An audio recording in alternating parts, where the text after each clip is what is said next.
throughout my day, whether it's at the grocery store, out getting a coffee, getting a massage somewhere, all these little tasks, they don't just feel as simple as they used to. I agree. It's like everyday stuff doesn't feel neutral anymore. There's always some kind of expectation sitting underneath everything we do. And I think for me, in those moments, what makes it feel like a struggle or a test, an ethical decision of when I'm forced with that question of tipping, or those checkout screens where you're asked to round up your balance to the nearest dollar or whatever for a charitable donation. Or even on my phone, I get a text message and it's like, okay, how fast am I supposed to respond to this person when I've got all these other things going on? Well, it's like there's a running test underneath everything we're doing to see how well we are complying with what's called the law of reciprocity.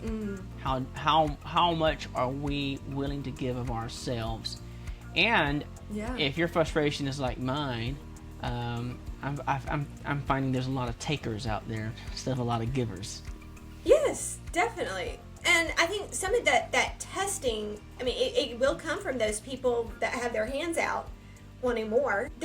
We put this pressure upon ourselves of what is expected of us versus what is authentic for myself. Well, I guess what you choose kind of feels like it says something about you. We're constantly evaluating that image that's being put out there. Am I complying with those expectations, or am I going to face social ridicule or rejection for not complying with what I perceive to be the norm there? Yes. Well, guys, welcome back. Today we are talking about why do so many normal daily interactions now require what feels like an ethical decision. So for me, that really shows up with tipping. I feel like I'm bombarded with it everywhere. Like used to, it was very common. You sit down at a restaurant, someone comes and takes your order, they bring your food to you, you tip them. Now I go to, let's say, Panera. I'm actually selecting my own food from a kiosk, and I'm asked to tip. Who am I tipping in this scenario? No one's doing anything except the people in the back that are making the food, and they're already getting paid. So who exactly am I supposed to be tipping here? I do feel this pressure on me of almost like a guilt if I don't do it.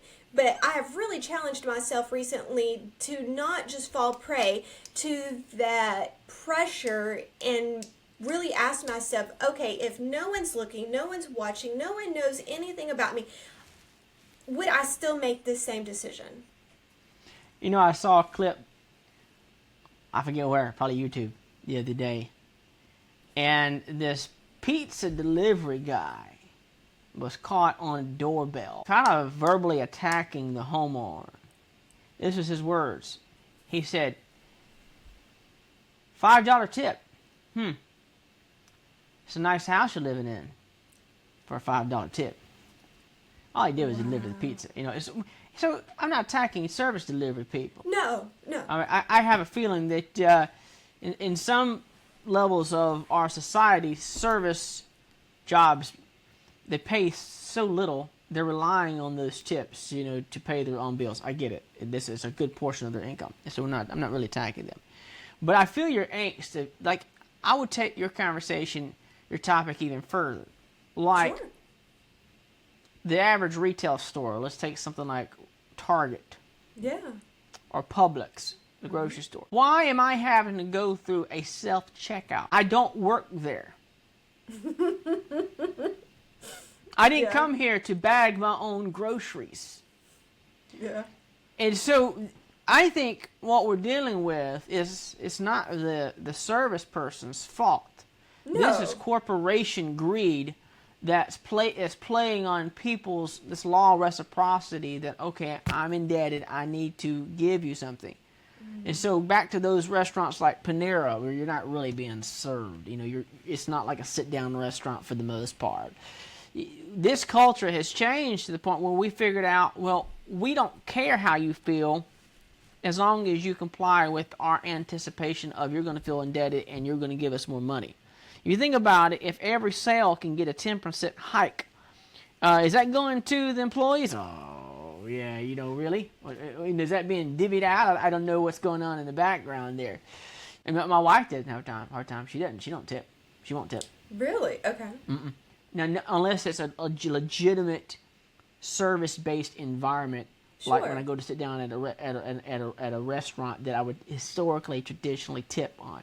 Yeah. But she's actually very good about tipping. Let's say you're traveling and someone's handling your luggage at the hotel. Very, very stringent about that. We're gonna tip these people that are helping because they actually are doing a service. So I do share your angst, and I've seen them at fast food restaurants saying you want to give a tip. I'm like, this is not the place for that. And so, how do you express your frustration with not the fact that you don't mind giving money to people that are in need, but how do you express your frustration with, I am facing an ethical dilemma just going to Starbucks to get a highly overpriced cup of coffee already, and you want me to tack on a 20% tip on top of it. So that's the dilemma we're facing there, because we historically didn't associate those type of places with tipping. And so now we're facing this angst every time we go out. I'm just getting hit with one more thing I've got to give out to. So yeah, I get it. Well, I remember even as a child, I mean, Dad always was very generous, like, with tipping, even if the service wasn't great. And so I have a hard time in knowing, and this is where I probably just live too much in my head, where do you just tip because it's expected, or do you tip based on the fact that you received a good service, a quality service? My approach with that is slightly different. When I go to tip, it's usually a way for me to try to encourage someone. Now, granted, I've been there where we got a restaurant here in town, the service is so bad we won't even go back to it. Yeah. But I've been there where I could tell someone was struggling and their service wasn't up to par, but it wasn't because they were lazy and didn't care. I could tell that they were new, particularly if I see someone that's new at it, and I can see that they feel unwanted, or I don't mind tipping extra for that, because I want them to feel encouraged, because they're going to have enough bad people out there that are just hashtag Karens that are screaming because the food's not perfect. And so I always want to put myself in the shoes of the person that's doing the service. What's going on in their life? Yeah. And so, but my wife, she don't mind shaking her finger and then just letting them know this sucks. And I'm the one that's going, oh, hang on just a minute. I mean, why is it sucking? Is it because the person didn't care about their job, or is it because the person is really new and they want to do a good job, but they need some encouragement? So that affects my decision. But it's exhausting. Well, for me to go through. This sort of hinges a little bit on our last episode. We were talking about all of the hidden costs of endless decisions. And once again, I mean, you're going out for a meal. Now you're faced with this yet another decision of, okay, what's the right thing to do here? Yeah. I don't have an easy answer. I don't think. I mean, it'd be interesting to have someone from the service industry, talking right now about their perspective of, people that tip poorly. Now, here's another thing. There's other cultures that don't have this innate sense of tipping. Mm-hmm. This is kind of a U.S.-based thing where, if we actually paid our service-based people enough hourly wage, we wouldn't have to tip like it is. Right. And so there are some problems we could address that way, because some of these restaurants, I mean, you're somehow they're getting away with paying below minimum wage on an hourly basis, and these guys are going to make it up on tips. And that's got to be tough when you're dealing with a highly inflationary environment, and gas right now is over $4 a gallon, and so that means tipping is going to be less on average. Even though you may be a high spender at a fancy restaurant, you're still going to probably tip less. Yeah. Well, I mean, and this is even outside of the restaurant industry, like hair salons or barbershops, nail salons. Yeah. I mean, the list could go on and on. So, what would, and I don't want to dive, I guess, deeply into why companies are structured the way they are, because, I mean, that's a whole another can of worms. But as a consumer of their services, I'm struggling with, okay, if I go and spend $70 on a haircut, then I'm faced at the end, I've got to check out, how much do you want to tip your hairstylist? I don't even know how to handle that situation, because what's running through my head is I don't want the lady to stop having me as a customer, so I want to keep her happy. And so if I don't tip, then is that going to upset the lady? And if I don't tip enough, would that upset her? I mean, I have like these decisions running through my head, and I can't seem to separate myself from that perceived judgment. What are your thoughts on that? There's motivation not to. You don't want to have your hair cut wrong and you look like you stuck your finger in a socket, right? So there's that.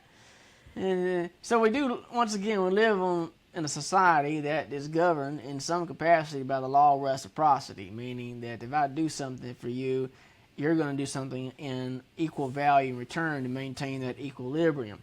And those of us that are normal, if the equilibrium gets off, we have a sensitivity to that. And to the point that you don't have a sensitivity to that, you're basically labeled a psychopath, because you're not moved by that simple sense of empathy. I get a little upset when I see people placating or taking advantage of, a better word. I'm a very sympathetic individual, and I can be very gullible if I see somebody in need, because I just think if I was in need, it would take a lot for me to come forward to say it. Mm-hmm. And so I just assume other people are like that, and the amount of times I've seen myself being taken advantage of, that makes me upset.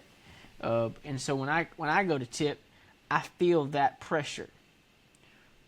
Now, I don't feel that pressure when you run into someone who is doing a fantastic job and they care about what they're doing.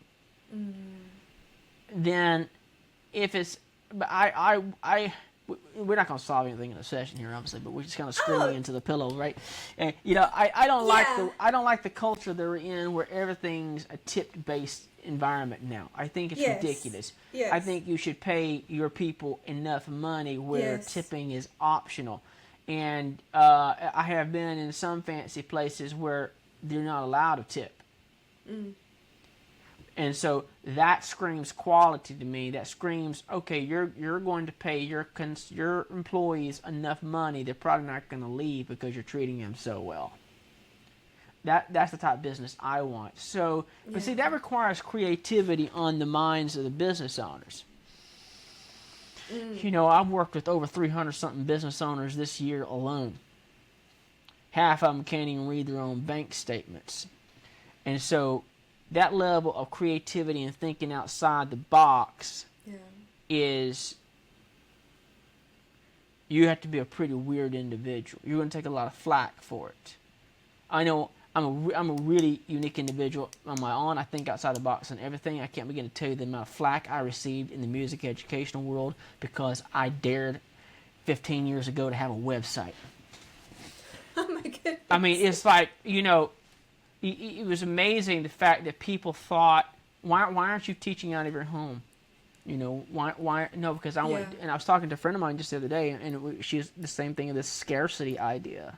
Yeah. It was this prevalent in our particular industry at that time. It's gotten better. And the reason I share that is, if you're going to think outside the box as a business owner to create a world in which, this tipping environment, you're not going along with the status quo, then as soon as you start doing something better, people are going, rather than say, okay, why are you doing that? How can I learn from you? it's best to just label that person. That's we don't do it that way. This is the way we always like. Another thing I have a problem with. We're gonna do it getting down a rabbit trail here. Swing shifts. What a stupid idea. Swing shifts are the stupidest invention known to man. You should give people a steady schedule so they know how to predict their life. I don't know why they do a swing shift. It makes no sense to me. I don't know why nurses are on a 12-shift pattern. Who should be on their feet for 12 hours? No nurse should work past 8 hours. Hire enough people and pay them enough people to staff them. And then you say, how do I fix that? Well, it's always at the top. Stop paying your CEOs millions of dollars to sit there and play golf. This is how you solve this. And so you're not far away enough the conversation is not very far removed from the idea of corporate greed. If greed got taken out of the picture and you paid your people what they're worth, your tipping culture wouldn't have to be so pervasive. Invasive, that's the word. Invasive is the word I'm looking for. Because if people are getting paid what they should get paid for the quality of service that they're delivering, then you're not nickeling diming everybody. And I don't think companies are being very mindful of the PR rather than jacking their prices. Hey, let's add on 10, 20, 15, 20% and call it a tip. And just depend. It'd be interesting to see their accounting in the background. What's going on with these collective tips? Are they actually paying people, or are they just collecting it as income and kind of saying, "Oh, we'll disperse it, but there's no way to track," and they're not really tracking it? I'd like to see that. I really would. Well, and I think the people that are receiving the tips are also then faced with an ethical decision of reporting that on their income taxes, which this is somewhat off. Not really having to do with the topic at hand per se, but the topic being there's so many things in our daily life that we are faced with basically a test or ethical decision on how we're going to handle a situation. I mean, Chloe, she had just gotten a job offer to work at a service store here in town, and they told her hourly rate, and then she would also get tips potentially on top of that. And I told Chloe, I was like, no, I don't know how they're going to track this, but you are required to report that on your taxes. She's like, oh, that's not just free money? I'm like, no. No, you still have to report it. So that's another topic, but I mean, it is an interesting thought to consider. And I know these choices, these ethical decisions, it's not just with tip. It shows up in other places. One thing that irritates me, like, I love shopping at Publix, but almost every time I go there, I check out and they will holler at you almost, or I shouldn't say holler, they will speak very loudly about, will you donate to this and this and this charity? And I'm like, in that moment, I feel like everyone around me is just looking, waiting to see what I'm going to do. And so there's this pressure, this judging that comes into play just in getting groceries. Yep. The managers would tell them in the background to do that on purpose because it creates a social environment. And they ring a little bell. So I've had people around me that actually donate, and so everyone will just applaud because that customer donated. And God forbid you should speak out because a stingy Scrooge here doesn't want to donate money. Oh, I don't mind donating money. I like to do it on my terms and not feeling coerced into this. So corporations get rid of the pressure to comply with what you think are high morals and allow me to do it on my own terms and in my own time. Oh, yeah. We'll actually have people come to our front door asking for donations. Yeah, like... Wait. Someone's going door to door asking for donations in 2026? Yes. So we actually had, this happens every year. Our local fire department, they will have people that come out representing the fire department.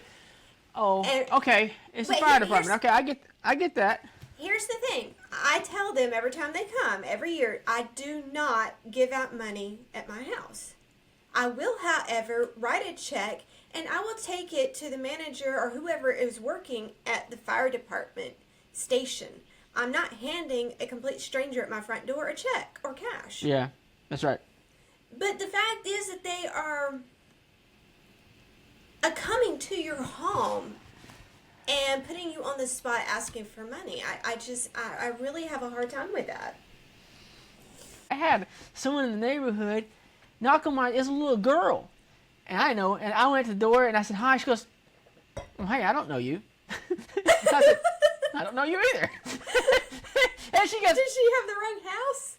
Yeah, she lives apparently right down the road. I don't know any of my neighbors because I don't go out and meet people. Yeah. But she's like, I don't know you. And so I said, well, I don't know you either. So she was like selling cookies, I think, for the local elementary or a middle school band. Of course, I'm going to give some money. It's the band, it's music stuff. I just calculated, why did that take place? Because it was a little, not that the little girl was annoying me. I was like, you just interrupted me sitting on my chair doing nothing, and now you're asking for money. And I felt this hashtag irritation because, but then again, I was happy to do it because it's music. Yeah. There you go. Well, on that same note, though, I don't know if you have this a lot where you're at, but here, it is not uncommon if I go to a grocery store, even Lowe's, Home Depot, Hobby Lobby, anything like that, there will be people on either side of the door ready to trap you and try to get money from you for some sort of product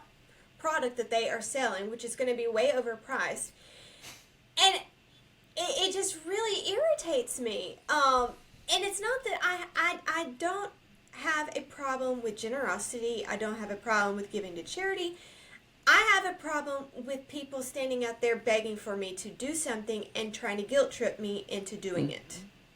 We actually had an encounter that was quite odd when we were in Canada.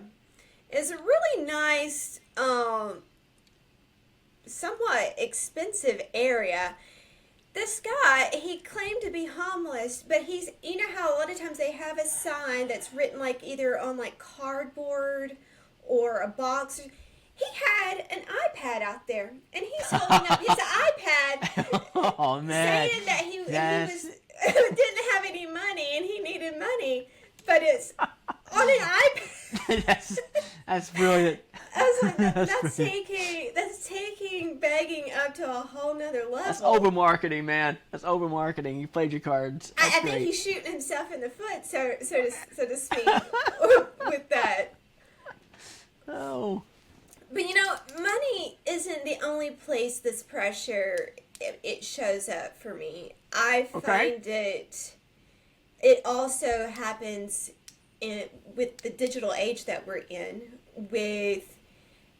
I get a text, how fast am I supposed to respond to this? I have also even gotten in some hot water with some friends over the fact that I did not like the pictures that they shared on social media. So there's this pressure that comes for me, with every image I see from my friends online, every text message I receive, there's this obligation of how quickly I respond to it, how do I like it, do I heart it, do I share it, it's just so overwhelming that I'd really stepped away from social media for the longest up until us doing this podcast stuff because of that, because it was, if I don't like someone's image, then I'm upsetting them, or if I don't respond fast enough, they read into that as I'm upset or I don't care. And it made me ask the question, why does silence feel like a failure? Why does that feel so heavy? Because for me, I think it boils down to they expect so much from you. Yeah, this is the topic at hand, not the tipping. It's just tipping is a subcategory of this. Yes. Yeah. I get it. Because we feel like parts of ourselves, at least people like you and me, we have a strong external locus of identity. We're constantly scanning the room. We're constantly seeing what are people's perceptions of us, and so we're overly sensitive to those demands. And so these things stack up, and we get frustrated And sometimes for me, it can just take just one little thing, and I'm just completely over the edge because I feel burnt out due to how stressful I find normal socialization. Interaction of any kind with people is extremely draining to me because I don't understand the rules of engagement very well.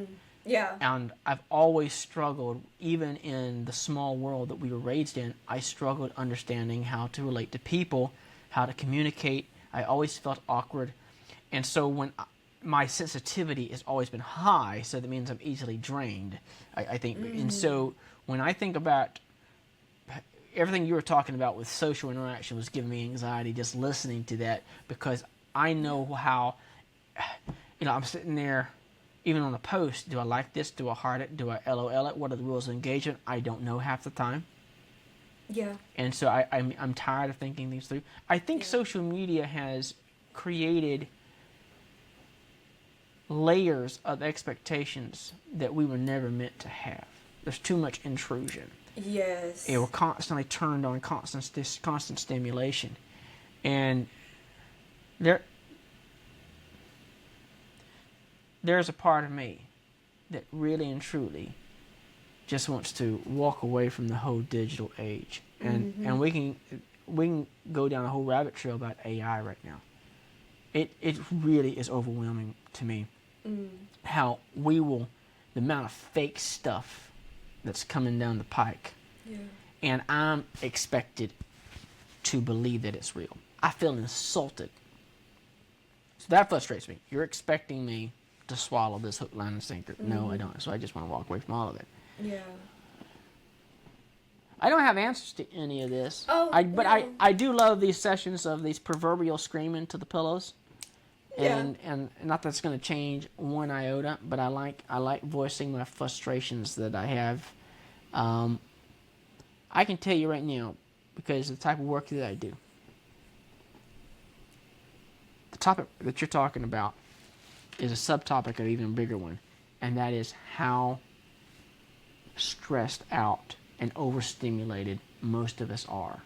And all it's going to take is one more thing, and we're going to lose our top. It's going to take just one more thing. Would you like to give 10%?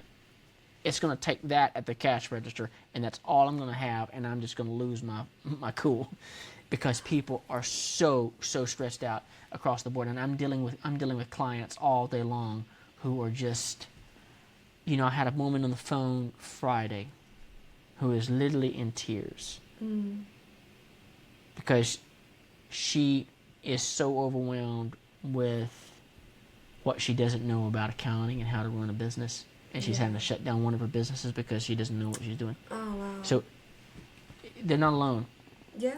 That coupled with rising prices and uncertainty in the world, and we have this other layer of expectations on these small, minute, insignificant social environments, where there's tipping, where someone's asking for donation, a social media interaction. Oh, you didn't like my stuff. What's wrong with you? Yeah. Or you didn't respond to my text. Or it could be the reverse. Maybe someone doesn't respond to you. Right? We can feel that. Yeah. That branches off into what's happening right now in human resources, where both applicants and managers hiring people are getting ghosted right and left. I can't begin to tell you in the business world how many times I've been ghosted. Like, just flat out, no response. And they're the ones that initiated the conversation. So how do you forget you had a conversation, you're supposed to reply to someone? The etiquette that's missing there bothers me, because my etiquette demands I'm going to respond to you. Now, it doesn't mean I have been there where I royally didn't see something, or I forgot because I had so much on my plate. Oh, yeah. But I'm talking about, we've had multiple conversations and then you just cold turkey stop. Yeah. Or you set up the appointment and then you just, that sort of thing. What goes through your mind? Do you stop to think about me and then you say that person's not worthy enough for me to provide courtesy? Or is this systematic of a whole generation or generations that are so overwhelmed with stimulation they can't even handle simple decisions as normal social courtesy? if that is the case, if normal etiquette has gone out the window because we are so bombarded with so many decisions day to day that these ethical dilemmas are just pushing us over the top, what does that say about our ability as a species to make rational decisions about our future if we can't stop to think about what really does matter? So we've just gone down this rabbit hole because what you're dealing with this little topic of our discussion today is kind of the surface level. This is my frustration. Well, why is that frustration taking place? Because if things weren't overly stimulated, then, a donation here or there, or someone not like it, that in and of themselves, they're not a problem. But when we stick them inside the bigger ecosystem of what's happening to all of us, there's just this... I feel like it's almost designed on purpose to just absolutely stress us out. And I think you're right about unplugging. And I've gone through some social media detox myself at times. Yeah. You're just completely unwind, and then, boy, if people can't get a hold of you, it's amazing. They freak out. Why aren't you responding? You're not following the social protocol. And it's amazing, less than 20 years ago, none of this had been in place. No, I was having this conversation with Jeremy last night. Literally a little over 20 years ago, we were dealing with phones that are on the wall. You call someone, they're not home. Okay, you don't get them. You don't sit around wondering, okay, does this person not like me? Why are they not answering my call? We are now in this day and age where you anticipate getting a hold of someone within 5 to 10 minutes easily. And if you don't hear from them, then there's this inner dialogue that you start having about all the possible scenarios of them not liking you anymore, or they don't care about you. And it's just what if that person just has a lot going on? That's amplified in the job search for people that apply, hundreds of applications, and they never hear back. They don't get accepted. They don't know why. They have no feedback. And so here's the topic for you. The dehumanization of everything. Ooh. Okay? Not just in the hiring process. Service delivery. Major corporations right now. I work in the accounting industry. And I can tell you right now what's happening with major corporations. How we are selling the AI. Here are tools to help better your life. How can we help our customer? We're going to partner with you, the employee, to help train the AI to deliver better quality to our clients. All of this is crap. All of this is, like Oracle. Oracle is a big database company. Just the other month they laid off 30,000 people in one day. After they laid off, thousands of people several months ago. All because of AIs can replace them. And I'm not bucking up against progress. Progress has always happened. People have been replaced and jobs move in the economy. But what I'm talking about is the dehumanization that is there. Yeah. In both the service delivery and the failure of those that are delivering the service and even receiving it to understand that there's a human being on both sides of those equations. There's a human being there and I have made that mistake. Yeah. And the times that I look in my life and I'm most embarrassed is when I dehumanize the other person. Well, what happens if we decide to opt out? Whether it's not tipping, not donating, not replying. There are consequences in some capacities when you don't comply with the anticipated social order. And you have to be willing to pay the cost, so to say. Yeah. And what is it now? Okay, is that person going to spit in my food? Yeah. Is that person not going to give me the best quality service? But I appreciate the law of reciprocity. I anticipate it happening. If I get a good service from someone, I don't mind tipping. But this won't apply to everyone. I think this applies to you and me. This is hard for you and me, and that is being able to assert ourselves with what we feel and be okay with other people being offended by us. I have a hard time if someone's offended by me because I want to please. Because if I please, then I'm Yeah. safe, right? And so if I'm complying, then I know you're not gonna reprimand me, and I really struggle with that. I will take on additional work than when I shouldn't because I want to comply. I want to make sure that the environment I'm in is safe. Yeah. So for me, growth is being able to say no to that, and that's for each person to decide. At the end of the day, I do want to be a blessing to people. I want to be an encouragement to people. But I think that's only going to come if it comes from a place of authenticity. And if it's coming from a place of genuineness and not from a place of obligation. Yeah. Or I'm having to do this because it's expected of me, it's what the social norm is, etc. Well, there goes another rabbit trail. When you talk about authenticity, you're talking about having internal dialogues enough to know who you are and what you're not and how to be true to who you are. And I don't have that down pat. I'm 44 years old and I don't really know who I am. So how do I be my authentic self if I don't know who I truly am? For me, I think it starts with asking yourself, why am I doing this? Not just complying because it's what it's expected. It's not complying because this is just what's always been done. But breaking that cycle, creating that pause moment, and asking yourself, why am I doing it?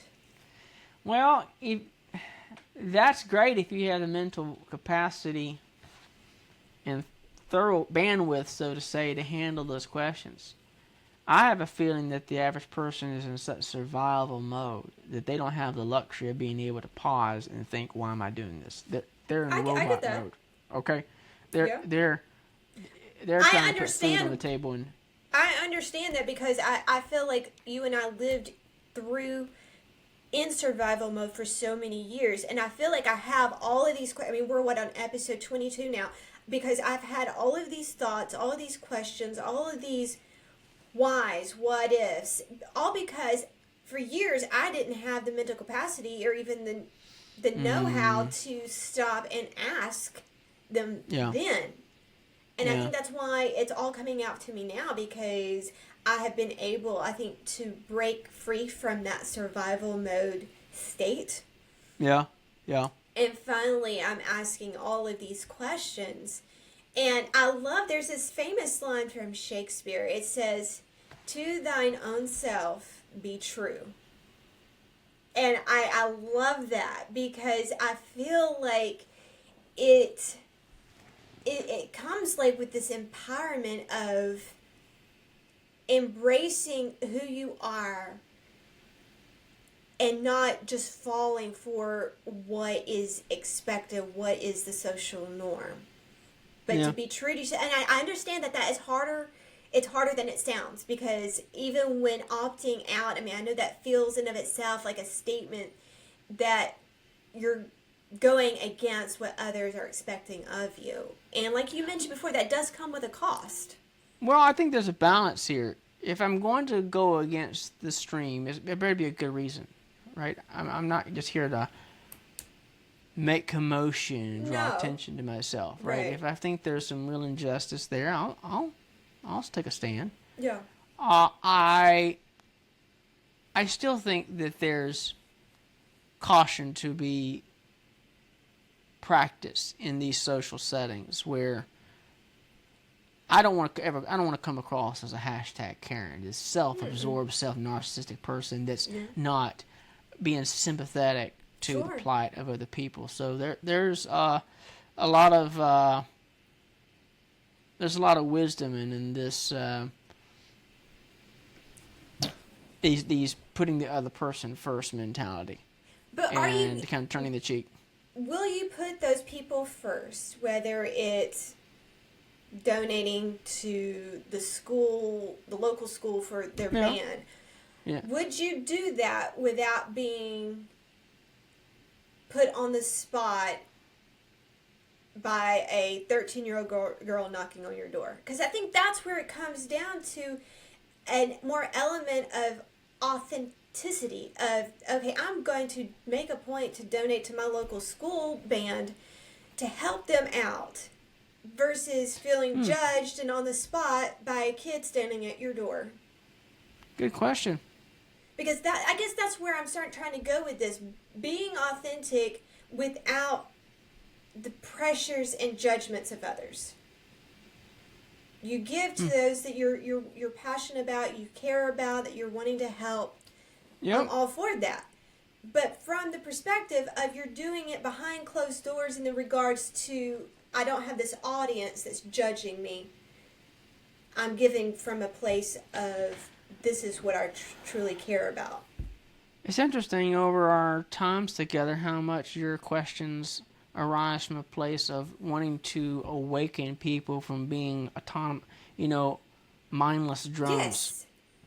Are you aware of why you believe what you believe, and Yes. are you being consistent with that? Oh, yeah. Are you making mindful decisions about your behavioral choices, or are you just going along with the flow and you're not even aware of why you value what you value?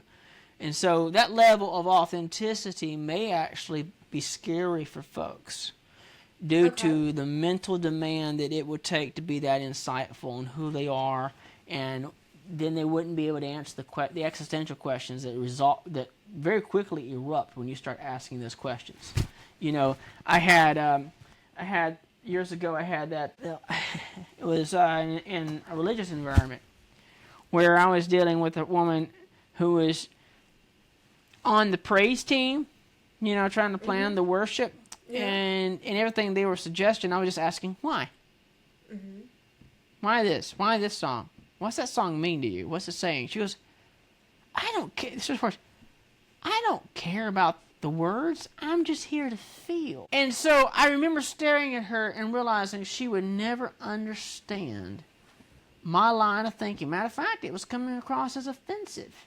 Why I was questioning, why are you choosing that song simply because it makes you feel good? Why? And I was like, why does it make you feel good? She goes, I don't come here to think. I come here to feel.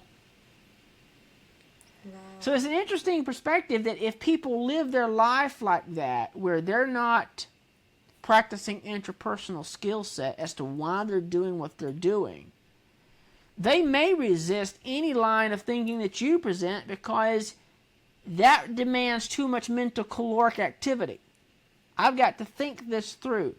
And I'm already depressed and discouraged and full of anxiety as it is. And you ask me to think? No. I think this is why people just turn to dopamine hits so they can just turn their brains off because they're just so overwhelmed. And people that are that distracted and that drained are going to have a hard time dealing with any level of truth that creates discomfort at all. Because I won't be able to deal with the cognitive dissonance. So if you're asking me to stop and think, why am I tipping? Why am I giving? Why am I not giving? Why am I liking that post? Why am I, if I don't want to? I don't have answers for that, because then it bursts the bubble of my believing that I'm actually in charge of my life. Because then I begin to see that my decisions are not mine that I'm making, even though I think they are. I'm just mindlessly reacting to the programming that's coming from the matrix in which I'm existing, and then I'm not really free. Your questions will irritate the average individual. Oh, yeah. Okay, I noticed it with Chloe, even. Mm-hmm. Like, she was into this particular stuffed animal. It's called Jellycat. Okay. But they're pretty popular right now. It's the stuffed animal. Yeah. And I'm like, Chloe, do you realize that you're being manipulated? She's like, I don't care. Like, she has learned that anytime I speak up, I come from a place of logic. She's coming from a place of emotions, feelings that's driving a lot of the decisions that are being made. And so I'm constantly, gently trying to, let's pause, let's think about this. Why are you doing what you're doing? Why are you about to go spend $50 on a stuffed animal? Mm-hmm. Mm-hmm. Well, we got some biology there that's kind of working against us. What you're living in that prefrontal cortex region, and not just teenagers, but I think the average individual is very limbic, very midbrain, where I'm just following my impulses and my emotions because it makes me feel alive. It makes me feel like I can just, that level of I can just flow with the moment. Man, you're a party pooper, and that's how we would respond to someone that's forcing me to think this through. Well, as a teenager, that prefrontal cortex ain't really hitting them fully until their 20s, right? But we need that training. Otherwise, you're not making some stupid decisions between 18 and 22 if you don't have those programming to safeguard those impulses. So it's important. Yeah. But I think the frustration you're getting at is we're dealing with people in their 40s, 50s, 60s, and they still haven't gotten beyond that stage. Well, I don't think a lot of parents start at a young age in teaching their kids to think about the decisions that they're making and why they're making them. Like, I started with Chloe at a very young age. Okay, I'm not going to, make all of her decisions for her because I felt like that was done with us, and I wanted to give her options. So I'm like, okay, here's you 3 options. Here's the pros and cons of them. Let's talk about it. Then it's up to you, Chloe. You make the decision. Right. But tell me why you're making it. Why are you doing this? And so I've always tried to create that thought process in her at a young age. I mean, it's still a work in progress. I mean, it's something I think even as an adult we still have to be conscientious about doing it and not falling prey to just going with the flow because everyone else is doing it. They're not thinking about the decisions and why that they're making them. You are every marketer's worst nightmare. Oh, I love advertising. I love marketing because I love the psychology and manipulation behind it. But I love being aware of it and fighting against it. No, you're not getting me. But they don't know that you know that you know. But I know. Yes, exactly. Matt, we're about to close, and we almost made it through the entire episode without a Friends reference. So, to wrap it up, when you really look at all of this, none of these scenarios on their own are that big. No. But it's when they're stacked together that really, I think, start making life feel like a constant self-evaluation. Like every choice is being judged. So, like I said before, when I feel this pressure, I try to pause and ask, who am I responding to right now? The person in front of me that's asking for a tip, or the screen that's asking me to donate to a certain cause, some imaginary judge out there. And then I ask myself one more question. What would I do if no one could see me make this choice? Because whatever that answer ends up being, that's probably the most honest, authentic one. Mm-hmm. And there's a line from Carl Rogers that I wanted to leave everyone with. He says, "What I am is good enough if I would only be it openly." And I think that's what today's episode's really all about. Being an authentic, open self. Well, if you are, then your giving comes from a good place. Then you're lending the helping hand. I'm sorry. I was trying to be serious, and you done went Joey Tribbiani on me.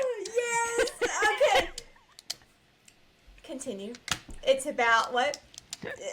About caring, receiving.